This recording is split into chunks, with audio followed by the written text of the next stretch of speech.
ایشیائی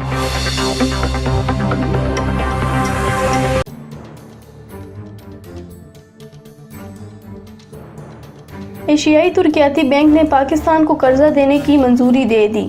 ADB bank کی جانب سے پاکستان کو $1 ارب تک کا قرضہ دیا جائے گا۔ تفصیلات کے مطابق IMF سے قبل ایشیائی ترقیاتی بینک کی جانب سے پاکستان کے لیے قرض کی فراہمی کی منظوری دے دی گئی ہے۔ ذرائع کے مطابق ایشیائی ترقیاتی بینک پاکستان کو $1 ارب کا قرض دینے کے لیے راضی ہو گیا ہے۔ ایشیائی ترقیاتی بینک پاکستان کو بجٹ سپورٹ فنڈ کی مد میں $1 ارب ادا کرے گا۔ بجٹ سپورٹ کی درخواست پاکستان کی طرف سے دی گئی تھی۔ اس پیکج سے بیرونی ادائیگیوں کا بوجھ کم ہو سکے گا، جبکہ دوسری جانب حکومت IMF سے بھی بجٹ سپورٹ پروگرام حاصل کرنے کی کوشش کر رہی ہے۔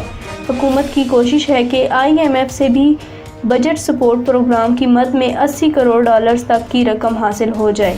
حکومت کو آئندہ بجٹ میں $11 ارب تک کا قرضہ واپس کرنا ہے، جبکہ حکومت IMF سے $8 سے $10 ارب تک کا قرضہ حاصل کرنے کی کوشش کر رہی ہے۔ اس سلسلے میں آئندہ چند روز میں معاملات طے پا جانے کا امکان ہے۔